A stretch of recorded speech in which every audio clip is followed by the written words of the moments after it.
के बारे में बोला था। अश्लीलता बिल्कुल नहीं है। अश्लीलता रही तो लोग कहते ना गाना चली, कहते ना गाना रोड पर बाजी। या तो आज हिंदी से ज्यादा भोजपुरी गाना शादी विवाह में बाजता, तो अश्लील कैसे हो गया? लोगों लोग से निवेदन बा कि हई कुल फेसबुक पे जौन कुल होता कर पर ध्यान नहीं देवे के। एगो बहुत बढ़िया गीत हमारी शक्ति फिल्म सीरीज के लिए बनी,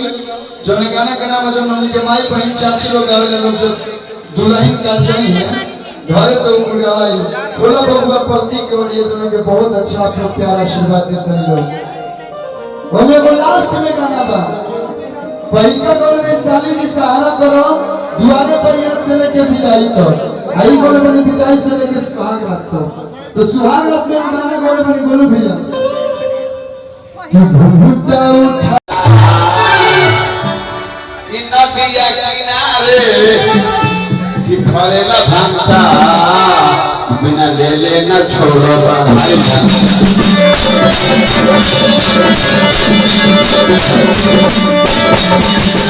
अरे की जादसी पिया मोरा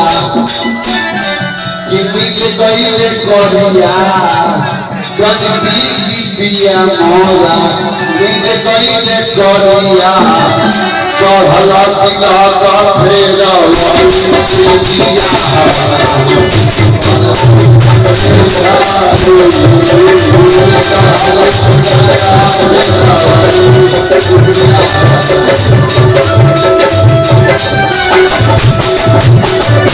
बियाह नहीं करती सखी नई घर में खूब करवाई बियाह नहीं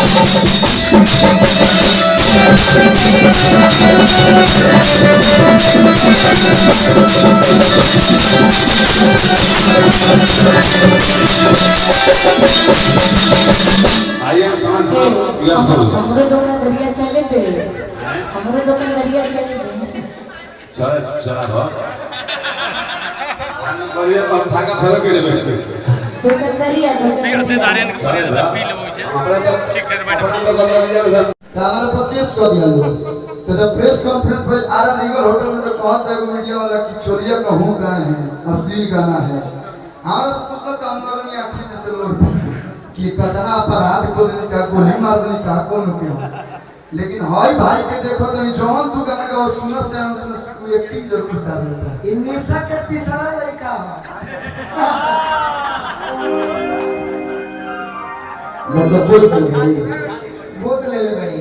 एगो ना करू पहला लड़का ई तीसरा लड़का दूसरा का दूसरा लड़का है तेरा ये को होता है पीछा से चूक न जाती ये को होता है पीछा से चूक न जाती बलवासी की चोलियां ले हूं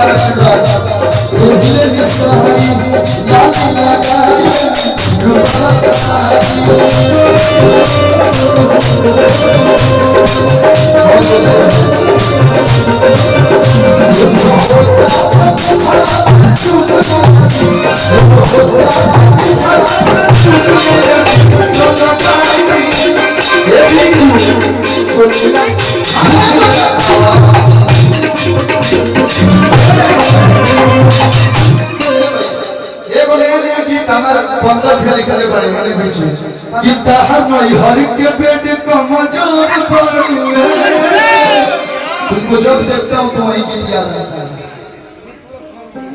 क्योंकि जो गाना गवा रहा था तो तुम थे। ये मेरा भाई है छोटा भाई है भैया भैया है भैया ना तक भाई करू भैया अभी हमारे टिंकू बाबा की तरफ से बहुत सारा प्यार आशीर्वाद आई हमारा रोहित चाचा भाई हमारा अमर बाबा पुरस्कार देने आओ तो नीचे झिझिया खेला दिया जाओ कि ताहर नहीं हर के पेट को मचोर पड़ुए हमारा चढ़ल आज आजकल एगो लड़का से पेट में के भरा सही इनको मैं नहीं बोल रहा हूँ जो शहर में हिम्मत है ईसा को मत बोलना किसी को बोलने वाले लेकिन ईसा को मत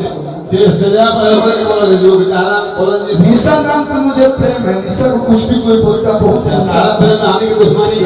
जिन्हें तना लोही का रखला के मतलब का ये बेबी डॉल हो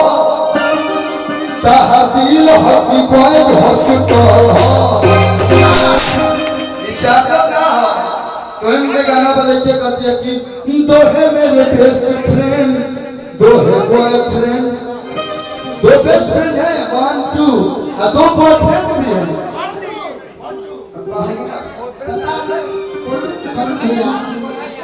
भैया ये ढूंढ रही हूँ अपने लिए हस्बैंड छपरा जिला है तो छपरा जिला में निशा के लिए अगर कहना होगा तो कलू है तो जो कहे कि ये जो ये तना लोही का रखला के मतलब का ये बेबी डॉल हो कि दिल हो कि बॉय हॉस्पिटल हम जब कलू तो कह दिए अच्छा गोलू के कहे कोई तो जब तक का गई है कि हमके उजाड़ अपने अरे मसलिए सुगनिया अरे कवनाइया संग फसलुए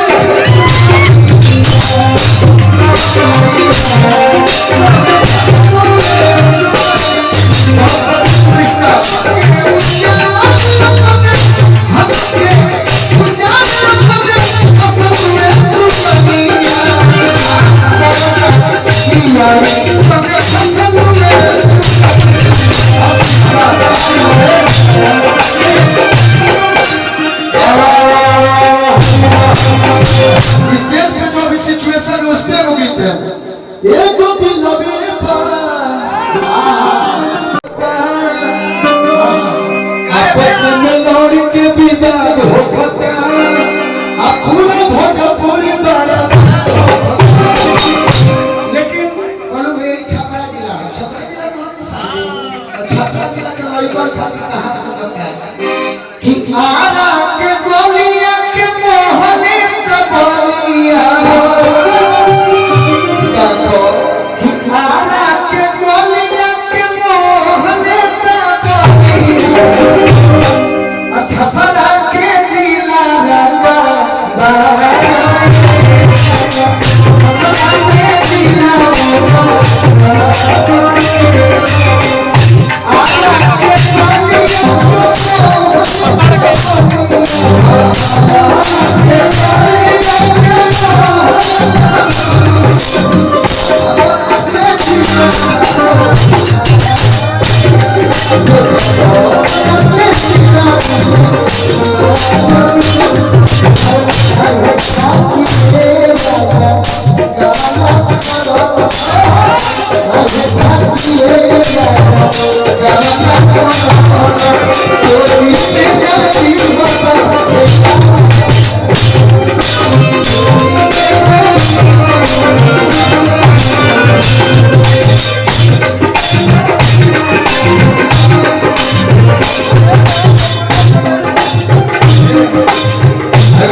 भाई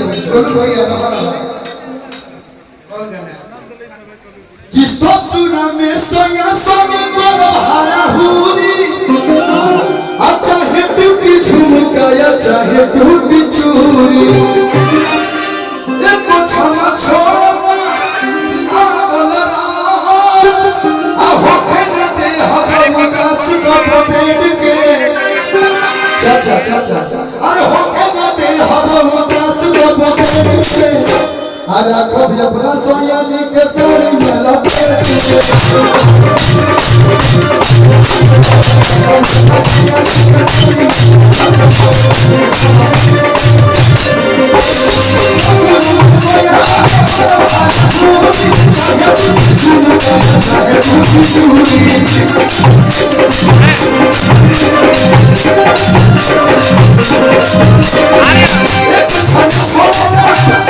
अच्छा लड़का के माने के बाद हम जब चलिए के हुक राजा जी गौले रहे पंकज भी गवा कर रही मरने मगर छोट रही